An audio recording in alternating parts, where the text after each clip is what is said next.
लीजिए सुनिए आज छायावादी कवि जयशंकर प्रसाद जी की कहानी गूदड़ साईं, जिसके वाचन स्वर हैं डॉक्टर नीरू मोहन वागेश्वरी।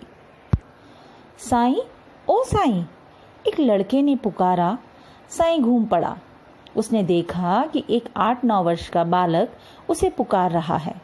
आज कई दिनों बाद उस मोहल्ले में साईं दिखलाई पड़ा है।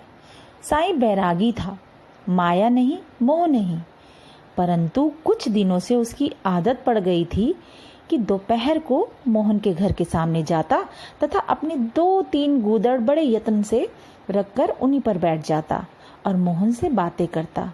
जब कभी मोहन उसे गरीब एवं भिखमंगा जानकर माँ से जिद करके तथा पिता की नज़र बचाकर कुछ साग रोटी ला दे देता, तब उस साईं के मुख पर पवित्र मैत्री के भावों का साम्राज्य छा जाता था। गूदड़ साईं उस समय 10 वर्ष के बालक के समान अभिमान, सराहना और उल्हानों के आदान प्रदान के बाद उसे बड़े चाव से खा लेता। मोहन की दी हुई एक रोटी उसकी अक्षय तृप्ति का कारण होती थी। एक दिन मोहन के पिता ने उसे साईं के साथ देख लिया था। वह बहुत बिगड़े। वह पाश्चात्य शिक्षा एवं सभ्यता के रंग में रंगे हुए पूरी तरह से उसमें सराबोर थे। उन्हें सभी फकीर ढोंगी लगते थे। सभी फकीरों से उन्हें स्वाभाविक चिढ़ थी। मोहन को उन्होंने बहुत डांटा और कहा कि वह इस प्रकार के लोगों से दूर रहे तथा उनसे कभी बात ना करे। साईं यह सुनकर हंस पड़ा और चला गया। उसके कई दिन बाद वह साईं आसपास भी दिखाई नहीं दिया। आज कई दिन बाद वह साईं आया और जानबूझकर उस बालक के मकान की ओर नहीं गया। मोहन पढ़ने गया हुआ था। पढ़कर वापस आते समय उसे साईं दिखाई दिया। मोहन ने साईं को पुकारा। उसकी पुकार पर साईं लौट आया। मोहन ने उससे पूछा, तुम आजकल आते नहीं? इस पर साईं ने कहा, तुम्हारे बाबा बिगड़ते हैं।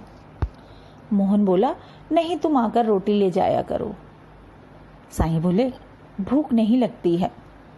मोहन ने कहा, अच्छा, कल जरूर आना, भूलना मत। इतने में एक अन्य लड़का साईं का गूदड़ खींचकर भागा। गूदड़ लेने के लिए साईं उस लड़के के पीछे दौड़ा। मोहन देखता रहा। साईं आंखों से ओझल हो गया। चौराहे तक दौड़ते दौड़ते साईं को ठोकर लगी और वह गिर पड़ा। सिर फटने के कारण खून बहने लगा। साईं को खिजाने के लिए जो लड़का उसका गूदड़ लेकर भागा था, वह डर कर ठिठक गया। वह केवल मनोरंजन के लिए गूदड़ लेकर भागा था। उसका उद्देश्य साईं को नुकसान पहुंचाना नहीं था। दूसरी ओर से मोहन के पिता आ रहे थे। उन्होंने उस लड़के को पकड़ लिया और उसके सिर पर चपत लगाई। साईं अपना दुख भूलकर उस लड़के को बचाने लगा। वह बोला, मत मारो, मत मारो, बच्चे को कहीं चोट लग जाएगी। साईं उस लड़के को छुड़ाने लगा।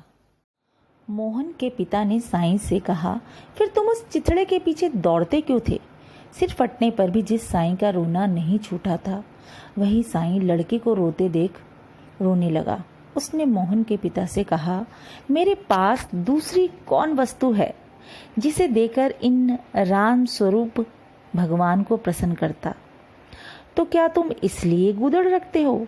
इस चिथड़े को लेकर भागते हैं भगवान और मैं उनसे लड़कर छीन लेता हूँ, रखता हूँ, फिर उन्हीं से छिनवाने के लिए, उनके मनोविनोद के लिए। सोने का खिलौना तो उचक्के भी छीनते हैं, पर चिथड़ों पर भगवान ही दया करते हैं।